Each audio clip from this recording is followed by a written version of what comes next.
Hello my dear students, welcome to SK Physics easy to learn easy to achieve and this is your teacher Sohail sir. So my dear students, आज हम लोग पढ़ेंगे chapter 11 dual nature of matter and radiation का third lecture. तो ये third lecture आज हम लोग जब देखेंगे तो थर्ड लेक्चर के पहले मैं रिक्वेस्ट करता हूं कि आप सभी को 1 और 2 जाके देखो, तब आके थर्ड लेक्चर का समझ में आएगा, क्योंकि ये 1 और 2 का कंटिन्यूएशन है। तो यहाँ पे इस चैप्टर का नाम है dual nature of matter radiation and matter. Sir dual मतलब हमको मालूम है दो नेचर होता है। ऐसे बहुत सारे लोग होता है ना जिसका दो नेचर हो। तुम्हारा बहुत सारा दोस्त भी कभी कभी मिलेगा जिंदगी में जो कभी अच्छे दिखाते हैं लेकिन अच्छे नहीं है, वो बुरे भी है। तो अच्छे बुरे का कॉम्बिनेशन मतलब दो नेचर। तो ये दो नेचर किसका नेचर सर? रेडिएशन। रेडिएशन मतलब क्या है? लाइट का। कितना नेचर? दो नेचर मतलब क्या क्या है सर? एक वेव है और एक पार्टिकल है। मतलब लाइट खुद एक वेव है। लाइट जो तो वेव जैसा होता है ना, लाइट वेव ही है, लेकिन उसका और एक प्रॉपर्टी है, वो पार्टिकल भी है। तो दो नेचर हो गया, वेव भी है पार्टिकल भी है। पार्टिकल क्यों है? फोटो इलेक्ट्रिक इफेक्ट को एक्सप्लेन करने के लिए हम लोगों ने माना है कि ये पार्टिकल होगा तब एक्सप्लेन कर पाएंगे, otherwise we can not explain. इसी तरह मैटर, मैटर जैसे आपको प्रोटॉन ले सकते हो, इलेक्ट्रॉन ले सकते हो, इसका भी दो प्रॉपर्टी है, एक खुद एक पार्टिकल है और उसका चारों ओर एक वेव भी है। तो ये हो गया मैटर एंड रेडिएशन के बारे में। ये जो इस चैप्टर का दो मेन पॉइंट है, इसको समझो और इसको याद रखो। एक है जो लाइट आके गिरेगा, फोटो इलेक्ट्रिक इफेक्ट क्या होता है? जब लाइट आके किसी मटेरियल के ऊपर गिरता है तो वहां से इलेक्ट्रॉन इजेक्ट होता है। इसी फिनोमेनन का नाम है फोटो इलेक्ट्रिक इफेक्ट। लाइट गिरेगा तो, लेकिन लाइट का एक फ्रीक्वेंसी हाई फ्रीक्वेंसी होना चाहिए। तो वो हाई फ्रीक्वेंसी वाला लाइट या सुटेबल फ्रीक्वेंसी वाला लाइट जब आके उसी मटेरियल के ऊपर गिरेगा तो वहां से इलेक्ट्रॉन इजेक्ट होता है। वही फिनोमेनन है फोटो इलेक्ट्रिक इफेक्ट। तो इसको समझने के लिए जो लाइट होता है ना, उसका फ्रीक्वेंसी के साथ उसका एनर्जी का रिलेशन है। लाइट का अगर फ्रीक्वेंसी ज्यादा होगा तो उसका एनर्जी ज्यादा होगा, और एनर्जी ज्यादा है तो वो ज्यादा एनर्जी इलेक्ट्रॉन को देगा। और इलेक्ट्रॉन का ज्यादा एनर्जी अगर है, फोटो इलेक्ट्रॉन का ज्यादा एनर्जी है, काइनेटिक एनर्जी अगर ज्यादा है तो स्टॉपिंग पोटेंशियल भी ज्यादा होना चाहिए। अच्छा, यहाँ पे एक चीज है, फोटो दो बार लिख दिया हूं मैं, फोटन का होता है PHOTON। फोटन का एनर्जी भी ज्यादा होगा। अगर लाइट का एनर्जी ज्यादा है, सॉरी फ्रीक्वेंसी ज्यादा है, तो फोटन का एनर्जी ज्यादा होगा, क्योंकि हमको मालूम है फोटन का एनर्जी इज E=H न्यू होता है। न्यू अगर बढ़ेगा तो आपका एनर्जी भी बढ़ेगा। तो फ्रीक्वेंसी बढ़ाया, एनर्जी बढ़ा, एनर्जी बढ़ा तो इलेक्ट्रॉन को ज्यादा एनर्जी देगा, तो इलेक्ट्रॉन भी ज्यादा एनर्जी लेके आएगा और उसको रोकने के लिए ज्यादा स्टॉपिंग पोटेंशियल भी मुझे लगेगा, ज्यादा स्टॉपिंग पोटेंशियल लगेगा। इंटेंसिटी अगर लाइट का बढ़ाएंगे तो क्या होगा? इंटेंसिटी बढ़ाओगे तो मतलब तुमने क्या किया, उसका नंबर ऑफ फोटन बढ़ाया। नंबर ऑफ फोटन, पहले अगर 10 फोटन गिरता है तो अभी मान लो 1000 फोटन। तो ये 1000 फोटन क्यों हुआ? इंटेंसिटी हमने बढ़ाया। पहले इंटेंसिटी I1 था, कम था, उसके बाद इंटेंसिटी I2 हुआ तो नंबर ऑफ फोटन भी बढ़ा। नंबर ऑफ फोटन बढ़ेगा तो इलेक्ट्रॉन भी ज्यादा इजेक्ट होगा। इलेक्ट्रॉन अगर ज्यादा इजेक्ट है तो करंट भी ज्यादा होगा। इलेक्ट्रॉन के साथ करंट का रिलेशन है, हमको मालूम है। तो ये है आपका दो इंपॉर्टेंट पॉइंट जो याद रखना होगा। तो हमने लास्ट क्लास में जो देखे थे, दो ग्राफ एक्सप्लेन किए थे, आपको उसी ग्राफ के बारे में और थोड़ा बोल देता हूं और नया दो ग्राफ हम लोग एक्सप्लेन करेंगे। उसके बाद आइंस्टाइन फोटोइलेक्ट्रिक इक्वेशन एक्सप्लेन करेंगे, और अगर टाइम मिले उसके बाद तो हम वहां पे आपको फोटन का कैरेक्टरिस्टिक्स बोलेंगे, और उसके बाद और भी अगर टाइम बचा तो हम लोग वहां पे प्लांक्स कांस्टेंट का वैल्यू कैसे निकाले हैं वो देखेंगे। तो एक स्टूडेंट ने मुझे एक क्वेश्चन किया था कि वर्क फंक्शन के ऊपर। ये मम्मी है, जो अक्सर मम्मी ऐसे ही मैं बनाता हूँ। तो ये मम्मी है और ये मम्मी का बेटा चिंटू है। ये मम्मी ने चिंटू को पकड़ के रखा, बहुत जोर से पकड़ के रखा। मम्मी मतलब प्लस प्रोटॉन और ये इलेक्ट्रॉन मतलब चिंटू। तो यहाँ पे इसको इलेक्ट्रॉन को यहाँ से निकलने के लिए जो वर्क डन करना पड़ता है, जो बाहर से एनर्जी देना पड़ता है, उसी एनर्जी का नाम है वर्क फंक्शन।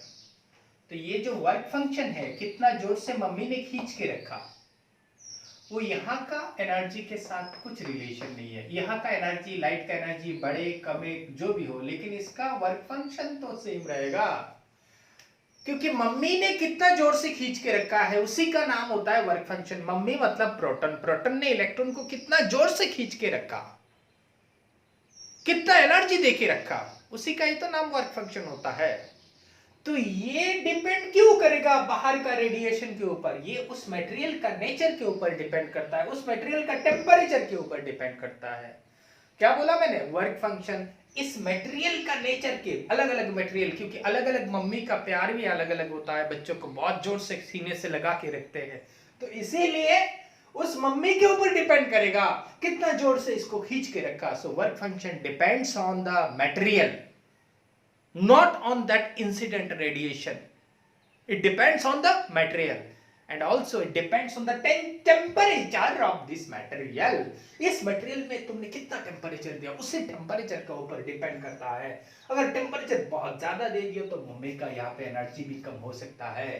तो ये अलग इश्यू हम लोग बाद में देखेंगे। तो चलो माय डियर स्टूडेंट्स, ये तुम्हारा जो वर्क फंक्शन का प्रॉब्लम था उसी को हमने सॉल्व करिए। और माय डियर स्टूडेंट्स, जिसको जिसको जो भी कमेंट है, सॉरी, जिसको जिसको जो भी क्वेश्चन है कमेंट बॉक्स में लिखो। तो शुरू करते हैं। तो पहले हम लोगों ने एक ग्राफ एक्सप्लेन किए थे। पहला ग्राफ किसका किसके बीच? सर पहला ग्राफ हमको मालूम है सर। अरे भैया भाई तेरे को सब कुछ मालूम है फिर भी एक बार देख ले। तो यहाँ पे हमने इंटेंसिटी दिया था, किसका? लाइट का इंटेंसिटी। और यहाँ पे करंट, करंट क्या है? Photo current, photo current. तो फोटो करंट का इंटेंसिटी के साथ रिश्ता क्या है? हमने देखा जितना भी इंटेंसिटी बढ़ाएंगे उतना ही नंबर ऑफ फोटन बढ़ेगा, नंबर ऑफ फोटन बढ़ेगा तो इलेक्ट्रॉन भी बढ़ेगा, इलेक्ट्रॉन भी बढ़ेगा तो करंट भी बढ़ेगा, तो डायरेक्टली प्रोपोर्शनल है। सो यहाँ पे उस एक्सपेरिमेंट का बात थोड़े बोल देते हैं। लिनार्ड एंड मिलिकॉन ने जो एक्सपेरिमेंट किए थे, क्या एक्सपेरिमेंट था? एक ग्लास ट्यूब था, उस ग्लास ट्यूब के अंदर से सभी हवा को निकाल दिया और लोगों ने वैक्यूम बना दिया। और यहाँ पे उनने एक प्लेट लगाया, यहाँ पे एक प्लेट लगाया, इस प्लेट को एक बैटरी के साथ जोड़ा, ये प्लेट को भी बैटरी के साथ जोड़ा, और यहाँ पे एक करंट मेजरिंग इंस्ट्रूमेंट लगाया कि यहाँ पे करंट है या नहीं, और उसका नाम होता है माइक्रो एमीटर। माइक्रो मतलब छोटा रेंज का। और यहाँ पे बैटरी का मान लो, यहाँ पे मैंने नेगेटिव लगाया, पॉजिटिव नेगेटिव पॉजिटिव। ये इसको हम लोग रिवर्स कर सकते हैं, इस साइड में भी कभी नेगेटिव लगाएंगे, इस साइड में पॉजिटिव लगाएंगे, तो देखेंगे क्या डिफरेंस होता है। इस प्लेट का नाम कैथोड सी दे देते हैं और इसका नाम ए दे देते हैं। और यहाँ पे लाइट जब आके गिरेगा तो ये प्रीवियस क्लास का है, फिर भी थोड़ा दिखा दे रहा हूँ। इलेक्ट्रॉन यहाँ से इजेक्ट होगा, इलेक्ट्रॉन इजेक्ट होगा। तो इस पहला जो है इसका वेरिएशन ऑफ क्या लिखेंगे? फिगर कैप्शन लिखना मत भूलना my dear students, figure caption बहुत जरूरी है आपका एग्जाम में अच्छा मार्क्स मिलने के लिए। तो फिगर कैप्शन क्या लिखेंगे? Variation of photo current, photo current CURR। Photo current मतलब फोटो इलेक्ट्रिक, फोटो इलेक्ट्रॉन से, फोटोन से जो करंट बनता है उसी को फोटो करंट बोलते हैं हम लोग। सो variation of photo current with the intensity of light. तो ऐसे तुम लोग लिखना। और यहाँ पे 2 पॉइंट क्या लिख सकते हैं? करंट आई, इसको अच्छा आई देते हैं, current I directly proportional with the intensity, INTENSI/2I intensity. और दूसरा कि अगर इंटेंसिटी बढ़ेगा तो नंबर ऑफ इलेक्ट्रॉन बढ़ेगा, नंबर ऑफ इलेक्ट्रॉन बढ़ेगा, नंबर ऑफ फोटोन बढ़ेगा, नंबर ऑफ फोटोन बढ़ेगा तो इलेक्ट्रॉन बढ़ेगा। ये पॉइंट यहाँ पे।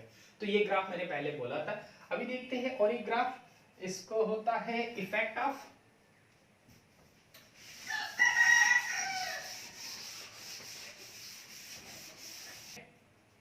चलो शुरू करते हैं।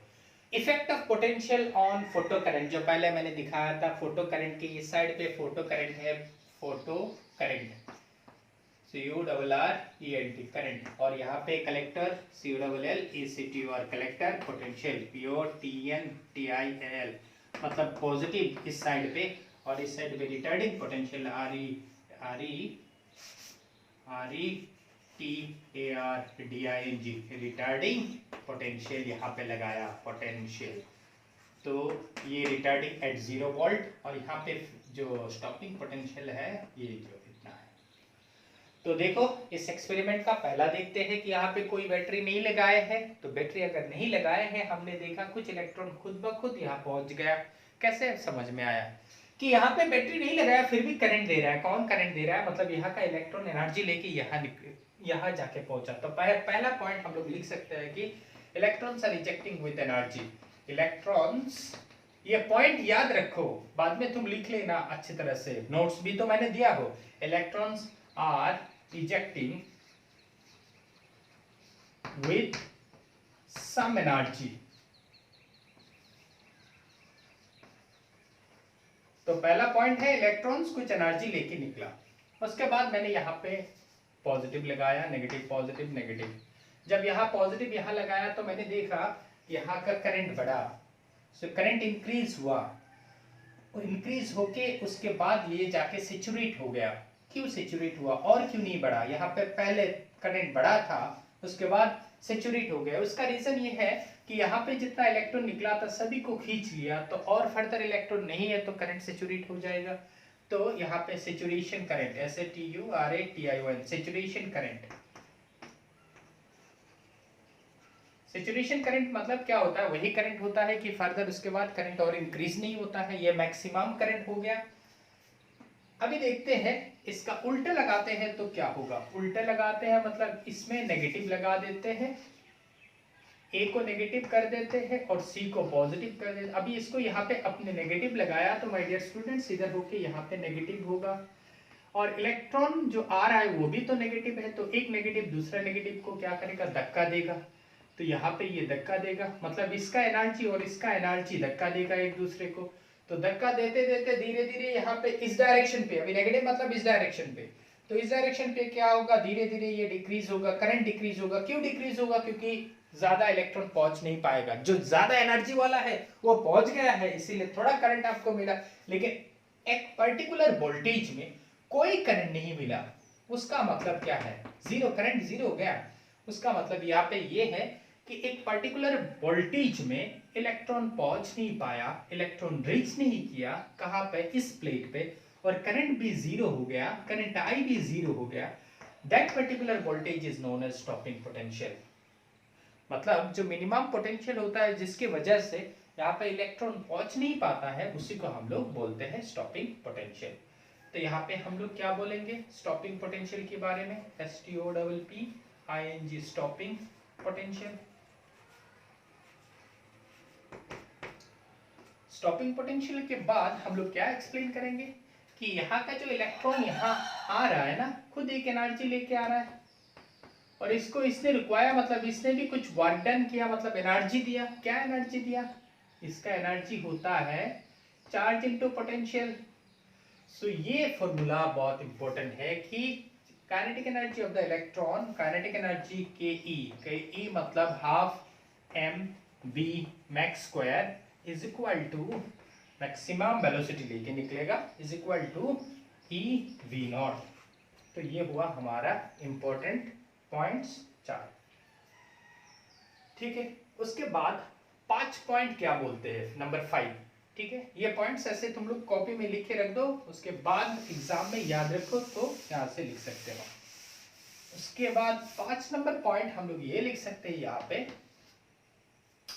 कि हमने देखा अलग अलग इंटेंसिटी में करंट बढ़ रहा है। देखो ये करंट I1 में था, I2 में था, I3 में था। इंटेंसिटी ज्यादा है, इंटेंसिटी ज्यादा है। यहाँ पे इंटेंसिटी अगर ज्यादा है तो करंट भी ज्यादा है। यहाँ पे करंट कम, यहाँ पे करंट कम, मतलब जितना इंटेंसिटी बढ़ाएंगे करंट बढ़ेगा। Intensity current I current directly proportional to intensity, जो पहले मैंने आपको लिख ही दिया था, जो याद रखने के लिए। ठीक है, उसके बाद 6 नंबर पॉइंट हम लोग देख सकते हैं अलग अलग इंटेंसिटी है लेकिन स्टॉप करने के लिए एक ही पोटेंशियल लगा।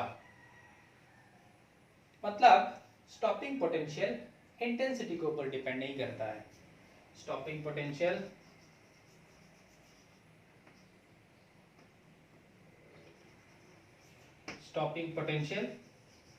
potential does not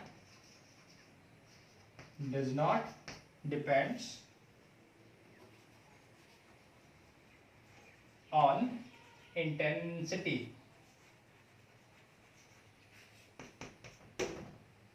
क्यों डिपेंड नहीं किया? क्योंकि मैंने देखा सभी का फ्रीक्वेंसी एक ही है। अगर फ्रीक्वेंसी एक ही है तो एनर्जी भी एक होगा, स्टॉपिंग पोटेंशियल रुकवाने के लिए भी एक ही एनर्जी पोटेंशियल लगेगा। सो इंटेंसिटी के ऊपर स्टॉपिंग पोटेंशियल डिपेंड नहीं करता है, स्टॉपिंग पोटेंशियल फ्रीक्वेंसी के ऊपर डिपेंड करता है। ठीक है, हाँ। अभी अब देखते हैं कि अगर यहाँ पे ये केस देखा, इंटेंसिटी अलग अलग है, फ्रीक्वेंसी सेम है। अगर फ्रीक्वेंसी अलग अलग है और इंटेंसिटी सेम है तो क्या होता? फ्रीक्वेंसी अलग अलग है मतलब frequency nu3 is greater than nu2 is greater than nu1, और कांस्टेंट क्या है? Intensity INTENSITY। इंटेंसिटी लाइट का जो दिया हम लोगों ने, ये कांस्टेंट है। अगर ये कांस्टेंट है तो क्या होगा? अगर लाइट का सर आपने इंटेंसिटी को कांस्टेंट कर दिया तो क्या होता है, देखते हैं। यहाँ पे सेम चीज है, तो effect of frequency on stopping potential, effect of frequency on stopping potential.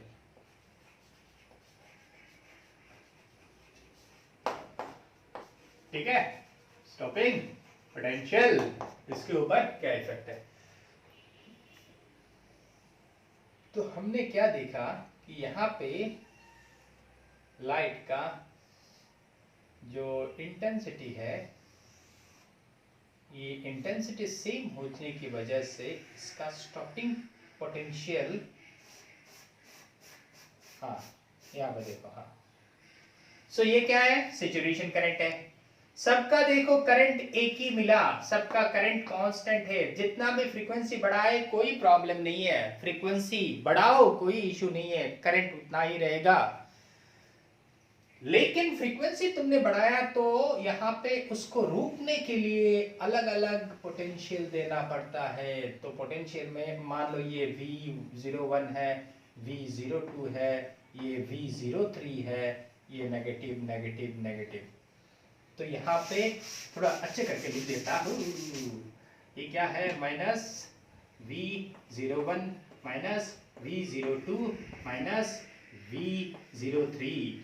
मतलब फ्रीक्वेंसी यहाँ पे इसका सबसे ज्यादा फ्रीक्वेंसी है nu3, इसका nu2 और इसका nu1।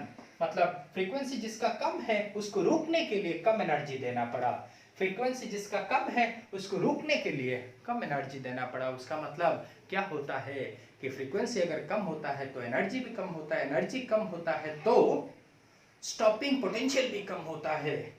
जो कम है, फ्रीक्वेंसी कम है तो रुकने के लिए कम एनर्जी लगा, फ्रीक्वेंसी ज्यादा है तो रुकने के लिए उससे ज्यादा एनर्जी लगा, फ्रीक्वेंसी और ज्यादा है तो रुकने के लिए उससे और ज्यादा। तो ये हुआ हमारा फोटो करंट वर्सेस स्टॉपिंग का रिलेशन, स्टॉपिंग पोटेंशियल का रिलेशन। तो यहाँ पे अच्छा एक चीज देखो, क्या क्या पॉइंट लिख सकते हैं? Stopping potential depends, STOPPING, stopping potential, potential depends on frequency। मतलब स्टॉपिंग पोटेंशियल किसके ऊपर डिपेंड किया? फ्रीक्वेंसी के ऊपर डिपेंड किया stopping potential. Number 2, greater the frequency nu3 nu2 nu1 greater will be the stopping potential. So ये ऐसे ही लिख देता हूं क्या? हाँ, greater the frequency, greater the frequency, greater will be the stopping potential।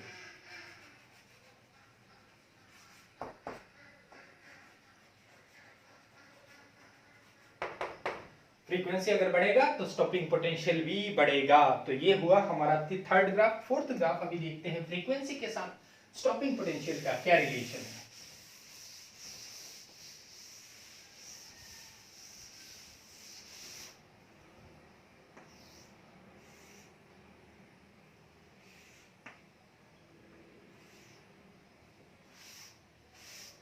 तो यहाँ पे अभी क्या देख रहे हैं, सबका फिगर कैप्शन लिखो माय डियर स्टूडेंट, सभी का फिगर कैप्शन लिखना जरूरी है। चार हम लोग जो देखेंगे इसमें क्या है, stopping potential, STOPPING, stopping potential, या इसमें ब्रैकेट में लिख दो काइनेटिक एनर्जी, क्योंकि स्टॉपिंग पोटेंशियल ज्यादा होगा तो काइनेटिक एनर्जी ज्यादा है तो स्टॉपिंग पोटेंशियल भी ज्यादा होगा। और यहाँ पे फ्रीक्वेंसी और वो मतलब यहाँ दो ग्राफ एट ए टाइम हम लोग कर रहे हैं, फ्रीक्वेंसी और यहाँ पे क्या है 1/λ। मैं यहाँ पे लिख दे रहा हूँ क्योंकि उसको अलग अलग कर भी सकते हो, तो कोई इशू नहीं है। तो हमने देखा ये ऐसे ग्राफ होता है, ये ग्राफ मतलब ये एक मेटल ए है और ये मेटल बी है, तो दो मेटल के लिए अलग अलग देखा और हमने देखा कि एक फ्रीक्वेंसी यहाँ पे जिस फ्रीक्वेंसी के पहले स्टॉपिंग पोटेंशियल 0 है, मतलब तुमने जो लाइट दी हो उस लाइट का इतना फ्रीक्वेंसी से कोई स्टॉपिंग पोटेंशियल का जरूरत नहीं हुआ। क्यों जरूरत नहीं, या काइनेटिक एनर्जी 0 है। क्यों जरूरत 0 है, क्योंकि वहां से कुछ इलेक्ट्रॉन निकला ही नहीं। तुमने जो लाइट का फ्रीक्वेंसी दिए हो उस फ्रीक्वेंसी से कुछ इलेक्ट्रॉन निकलता ही नहीं है। सो जिस फ्रीक्वेंसी के नीचे इलेक्ट्रॉन निकलता नहीं है उसी को हम लोग बोलते हैं threshold frequency, THRESHOLD, threshold frequency. So it is the minimum frequency below which there will be no ejection of photoelectron. Photoelectron निकला नहीं, अरे मेरे भाई यहाँ से कोई निकलेगा नहीं तो तुम उसको रुकवाने के लिए कोई वोल्टेज का जरूरत होगा क्या, जरूरत नहीं होगा। तो जरूरत नहीं है, कोई वोल्टेज नहीं लगा, मतलब यहाँ से कोई इलेक्ट्रॉन आया ही नहीं। क्यों नहीं आया, क्योंकि उसका फ्रीक्वेंसी तुमने जो दिया था थ्रेशोल्ड फ्रीक्वेंसी से छोटा फ्रीक्वेंसी दिए हो, थ्रेशोल्ड फ्रीक्वेंसी से छोटा फ्रीक्वेंसी। सो लाइट का फ्रीक्वेंसी कितना होना जरूरी है, थ्रेशोल्ड फ्रीक्वेंसी से ज्यादा होना जरूरी है।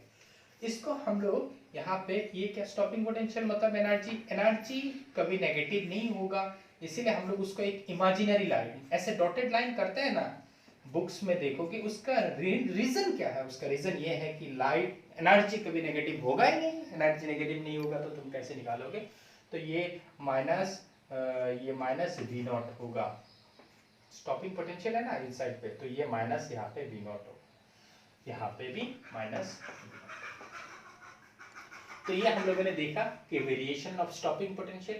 तो स्टॉपिंग पोटेंशियल का वेरिएशन एक पॉइंट क्या लिखेंगे, it is found that the stopping potential is directly related with the frequency of light. Stopping potential क्या होता है, डायरेक्टली रिलेटेड होता है किसके साथ, फ्रीक्वेंसी के साथ। नंबर 2 हम लोग बोलेंगे below some frequency the stopping potential is 0, which indicates that there will be no ejection of electron, and that particular frequency below which there is no ejection of electron is known as threshold frequency, and the threshold frequencies are different for the different metal अलग अलग metal होगा तो उसके लिए अलग अलग threshold frequency होगा। ठीक है, अभी आते हैं जब एक इंपॉर्टेंट पॉइंट जिसका नाम है आइंस्टाइन फोटोइलेक्ट्रिक इक्वेशन। तो आइंस्टाइन ने क्या बोला, आइंस्टाइन ने ये बोला कि ये आपका न्यूक्लियस है, ये आपका इलेक्ट्रॉन है, तो यहाँ पे बहुत सारा ऐसे एटॉम होगा। इस इलेक्ट्रॉन को तुमने एनर्जी जो दिया फोटोन का h म्यू है, तो यहाँ से क्या होगा, वर्क फंक्शन, जो इसका जो बॉन्ड है जिसको हम लोग वर्क फंक्शन बोलते हैं, चिंटू और उसके मम्मी के साथ जो बॉन्ड है उसको ब्रेक करने के लिए कुछ एनर्जी जाएगा, लॉस होगा। तो टोटल एनर्जी तुम जो दिए हो, टोटल एनर्जी मान लो तुमने इतना एनर्जी दिया था, उसका एक पार्ट ऑफ एनर्जी खर्च हो जाएगा। कहाँ खर्च हुआ, वर्क फंक्शन। और उसके बाद और किस एनर्जी कहाँ लॉस हो सकता है क्या, ये टूट गया, हो सकता है सारे, यहाँ पे भी तो दूसरा आइटम होगा तो इसके साथ इसका धक्का मुक्की, या दूसरा इलेक्ट्रॉन होगा, दूसरा आयन होगा, उसके साथ धक्का धक्की, या कोल्यूशन में भी तो कुछ एनर्जी लॉस हो सकता है। हमने केस लिया कि कुछ एनर्जी कोल्यूशन में लॉस नहीं हुआ, तो क्या होगा? बोले सर टोटल एनर्जी जितना है उस एनर्जी का kinetic energy half M V max square is equal to H nu minus work function. मतलब हमने जो एनर्जी दिया है उस एनर्जी से कुछ एनर्जी खर्च हुआ, कहाँ खर्च हुआ? वर्क फंक्शन में, और बाकी एनर्जी लेके इलेक्ट्रॉन निकलेगा। हमने आइडियल केस लिया कि ताकि इलेक्ट्रॉन के साथ कोई कोल्यूशन नहीं हुआ, तो यहाँ पे इलेक्ट्रॉन इजेक्ट हुआ विद दिस काइनेटिक एनर्जी जो हाफ एम बी मैक्स हम लोगों ने लिखा। तो ये है Einstein photoelectric equation. Half M V square में मतलब kinetic energy is equal to जो तुमने एनर्जी दिया था उसका एक पार्ट कहाँ लगा? यहाँ पे लगा। कहाँ लगा? वर्क फंक्शन में। वर्क फंक्शन में एक पार्ट लगा और रिमेनिंग एनर्जी लेके इलेक्ट्रॉन निकल के आएगा। बहुत इंपॉर्टेंट टॉपिक है। अभी हमने एक केस लिया, अगर वेलोसिटी जीरो है, मतलब यहां से जो इलेक्ट्रॉन जस्ट निकला लेकिन उसके पास कोई एनर्जी नहीं है, चिंटू का मम्मी के हाथ से जस्ट छूटा, लेकिन उसके पास हाथ से जस्ट छूट गया, लेकिन भागने का एनर्जी नहीं है। तो भागने का एनर्जी नहीं है तो भाग नहीं रहा है, तो वेलोसिटी जीरो है। ये केस अगर लेंगे कि इसका वेलोसिटी जीरो है, जस्ट वो भागा, तब क्या होगा? तब ये जीरो हो जाएगा। तो zero equal to H nu minus W zero. So W zero, and in that case the frequency of light हम लोगों ने कंसीडर किया nu not. So nu not ये है, तो हम लोग क्या लिखेंगे? Work function W equal to H nu not. मैं दोबारा बोल रहा हूँ, मैं क्या बोला यहाँ पे? मैंने ये बोला कि हमने एक केस ऐसे कंसीडर किया कि लाइट का जो फ्रीक्वेंसी आके गिरा वो फ्रीक्वेंसी न्यू नॉट है, और उस फ्रीक्वेंसी ने क्या किया? जस्ट इलेक्ट्रॉन का वर्क किया, लेकिन वर्क डन किया मतलब ये बॉन्ड को ब्रेक किया। इलेक्ट्रॉन जस्ट यहाँ खड़ा है सरफेस में, निकल के जा नहीं पाया। वेलोसिटी जीरो है, तो वेलोसिटी जीरो बैठा है, तो हम लोगों ने डब्ल्यू जीरो जो वर्क फंक्शन लिखा था उसकी जगह हम लोगों ने एच न्यू नॉट भी लिख सकते हैं, ये दिखाया। तो अभी ये क्या हो जाएगा? Half M V max, Einstein equation क्या हो जाएगा? इज इक्वल टू क्या होगा? H nu minus H nu not. तो यहाँ से अगर h मैं कॉमन ले लूंगा तो न्यू माइनस न्यू नॉट, ये है हाफ एम मैक्स स्क्वायर। सो ये जो दो इक्वेशन है, ये दोनों को ही हम लोग बोल सकते हैं ये इक्वेशन नंबर 1 और equation number 2 Einstein photoelectric equation. बहुत इंपॉर्टेंट है। और यहाँ से हम लोग क्या क्या रिवील कर सकते हैं, क्या क्या इंपॉर्टेंट पॉइंट लिख सकते हैं, वो पहले देखेंगे। ठीक है, तो यहाँ पे क्या क्या पॉइंट हम लोग लिख सकते हैं?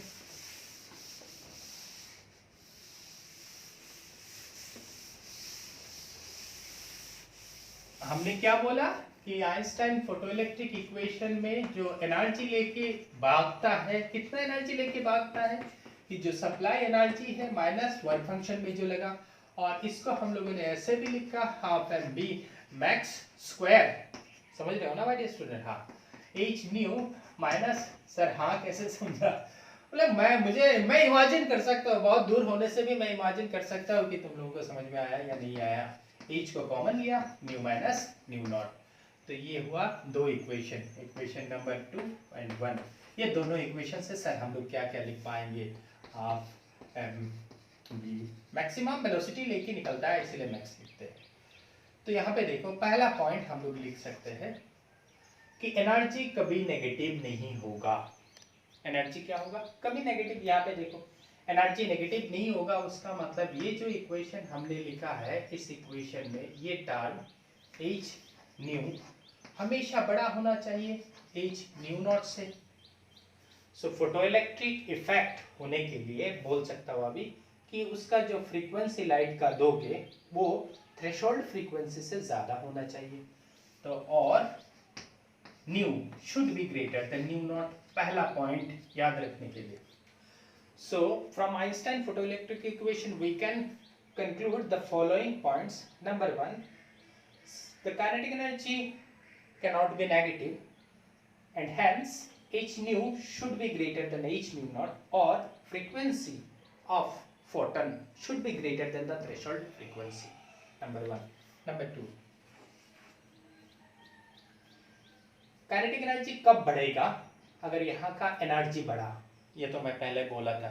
सो काइनेटिक एनर्जी, यहाँ का एनर्जी बढ़ेगा कब? यहाँ का एनर्जी बढ़ेगा अगर यहाँ का फ्रीक्वेंसी बढ़ा तो thus kinetic energy directly related with the frequency of photon और frequency of light लिख देते हैं, लाइट। 2 पॉइंट। नंबर 3 हम लोग क्या लिख सकते हैं? तो यहाँ पे जो हमने इलेक्ट्रॉन को एनर्जी दिया था, एक फोटन, यहाँ पे एक फोटन, मैंने एक फोटन का एनर्जी एक ही इलेक्ट्रॉन को मिला और वो निकल के भाग के आ गया। दूसरा इलेक्ट्रॉन को एनर्जी देगा, वो भाग के आएगा। तो मतलब जितना ज्यादा नंबर ऑफ फोटन आएगा उतना ही ज्यादा इलेक्ट्रॉन निकलेगा। मैं क्या बोला माय डियर स्टूडेंट्स, यहाँ पे बहुत सारा इलेक्ट्रॉन, फ्री इलेक्ट्रॉन है। मैं ये फ्री इलेक्ट्रॉन का कॉन्सेप्ट उससे पहले का लेक्चर में समझाया हुआ आपको, सो मैं रिक्वेस्ट करता हूँ आप लोग वहां जाके एक बार देखो। तो यहाँ पे देखो, ये तुमने फोटन दिया और इसका small small small packet, wave packet जिसका एनर्जी है h न्यू। तो आइंस्टाइन का यहाँ पे इस फोटोइलेक्ट्रिक इफेक्ट से हम लोग बोल सकते हैं कि एक फोटन ने एक इलेक्ट्रॉन को निकाला, तो दूसरा फोटन ने दूसरा इलेक्ट्रॉन को उसका एनर्जी दे के निकाला, तीसरे को एनर्जी दे के निकाला। मतलब ज्यादा नंबर ऑफ फोटन होगा तो ज्यादा इलेक्ट्रॉन इजेक्ट होगा तो ज्यादा करंट मिलेगा। तो नंबर ऑफ, ये मैं पहले लिखा के दिया था, नंबर ऑफ फोटन, वो आज का पहले क्लास में मैंने बोला था ना कि नंबर ऑफ फोटन अगर ज्यादा है तो नंबर ऑफ फोटो इलेक्ट्रॉन भी ज्यादा होगा, फोटो इलेक्ट्रॉन, सो इलेक्ट्रॉन भी ज्यादा होगा तो करंट भी ज्यादा होगा, CURRENT, सो करंट भी ज्यादा होगा। ये 3rd पॉइंट हम लोगों ने लिखा। 4th पॉइंट क्या हो सकता है कि ये जो प्रोसेस है आइंस्टाइन फोटोइलेक्ट्रिक इक्वेशन का, यहाँ पे it is an instantaneous process. मतलब जब भी आके यहाँ पे लाइट गिरेगा तब भी इलेक्ट्रॉन इजेक्ट होके जाता है। तो लाइट जब गिरता है तब भी इलेक्ट्रॉन इजेक्ट होके जाता है, means it is an instantaneous process. और टाइम कितना लगता है? Instantaneous, INSTAN, instant, TANEOUS, instantaneous process. So instantaneous process और टाइम कितना लगता है? लाइट आके गिरने के बाद ही निकल के जाता है, तो कितना टाइम लैग्स? 10⁻⁹ सेकेंड और लेस देन 10⁻⁹ सेकेंड।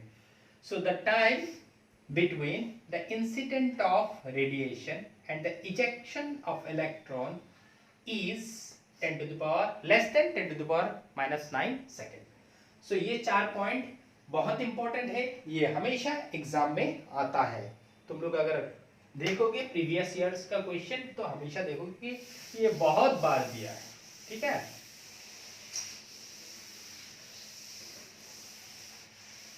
अभी हम लोग देखते हैं कि laws of photoelectric effect,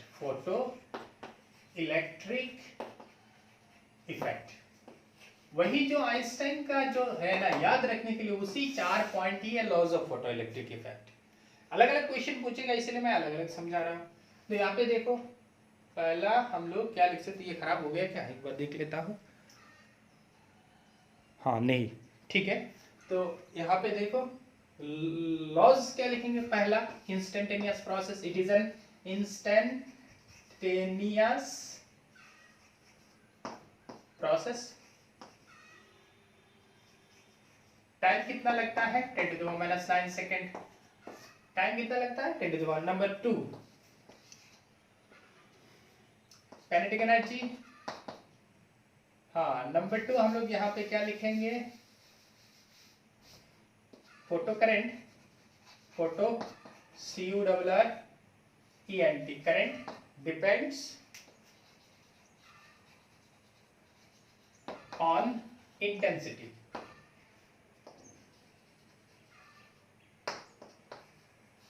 and does not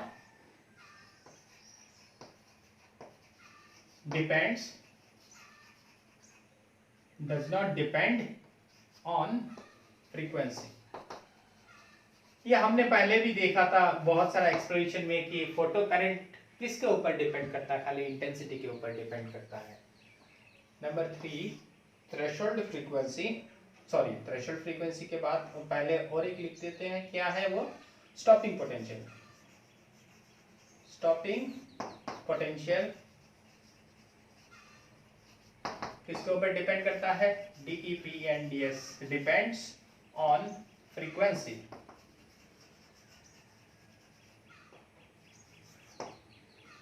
मतलब वो जो पहला जो लिखा के दिया था ना, stopping potential is directly related with the frequency, frequency is related with the energy, वहां से ही मैं लिख रहा हूं। तो पहले depends on frequency and does not depends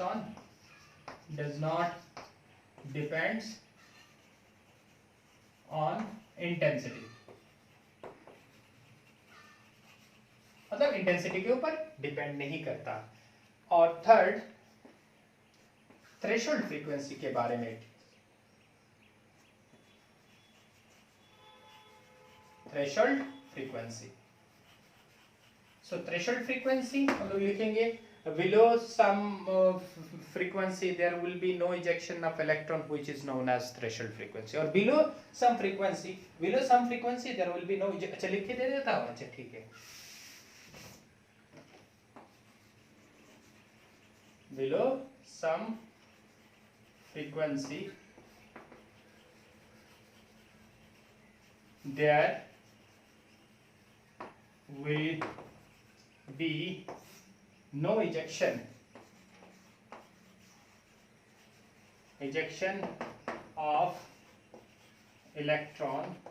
electron, which is known as